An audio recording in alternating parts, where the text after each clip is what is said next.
coming to Cleveland. The pleasure was all mine. This is really the story. And we, I can only speak really, I shouldn't be speaking for myself. I really am very much in deep appreciation that you took the time to come and speak to us about somebody who I truly respect. Brother, you put your respect in the right place. Thank you. If there was anything that would lead you not to respect Brother Malcolm, I would not come here from New York. I'll tell you the truth. And if I had found anything in which he betrayed my respect and trust for him, I'd say, listen, forget about the whole thing. Yes, sir. But I came here because we need a national hero. Nat Turner, Denmark, VC, Tuamalo, Shaw, Sack, Cuffy. We don't know nothing about them. The mass communications media didn't cover them. No. But with Brother Malcolm, we got newspapers, DVDs, CDs, 33 1/3, cassettes, movies, and there is no excuse for those of us who are students, who are college students, for Brother Malcolm to have anything that is good about him left unknown, and that's why I came. See, a lot of people don't know anything about the Nation of Islam, and to me, it's essential that you understand, not to believe. That's your business. You said that you set up a meeting between Dr. King and Malcolm X. How was the relationship between? They didn't have no relationship, brother. Listen, we went to see the civil rights debate, and after the debate was over, Dr. King was sitting right across from us in a rotunda. We were upstairs, and the debate was going on downstairs. So when the debate was over, we left. And Dr. King was giving a press conference out in the hallway. So we were sitting down. Dr. King is over here. Brother Malcolm is sitting here. Brother Malcolm said, I sure would like to shake Dr. King's hand. And it was one of them split-second things where if you took a breath, it would have been too late. It had to be done. So I grabbed Brother Malcolm's hand, and I pulled him over to Dr. King, and I grabbed his hand, and I put their hands together, then I ran around the back. And if you see, there's a book called Black Religious Leaders by Paris, and you see me, Dr. King, and Malcolm shaking hands, and then I am looking over his shoulder. Between them, they're framing me. And he never met Dr. King after that. Okay, go ahead. But you had explained to me, I was asking you about the movie, talking about the Spike. Yeah, I wouldn't see it. No. Yeah, that you didn't see it, and actually, we're talking a little bit about the book, where you were saying that although you explained to me that how he had written the book, well, had given the information to Alex Haley, yes, and those were his words, but he didn't feel like that anymore before his death, and he didn't approve of that book. No.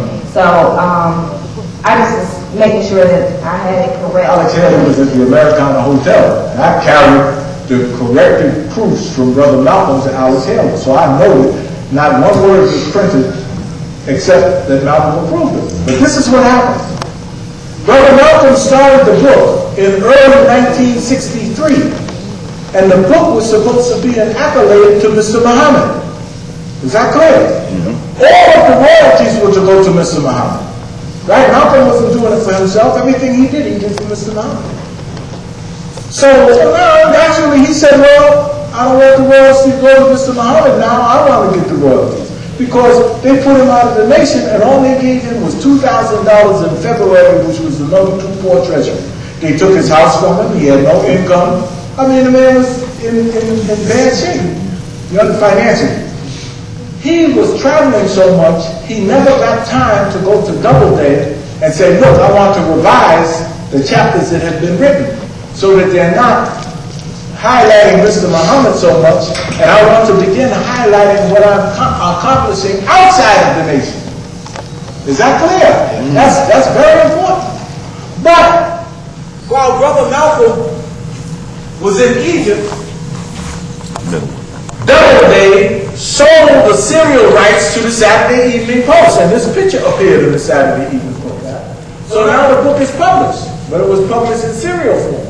At the same time, Doubleday sold the paperback rights.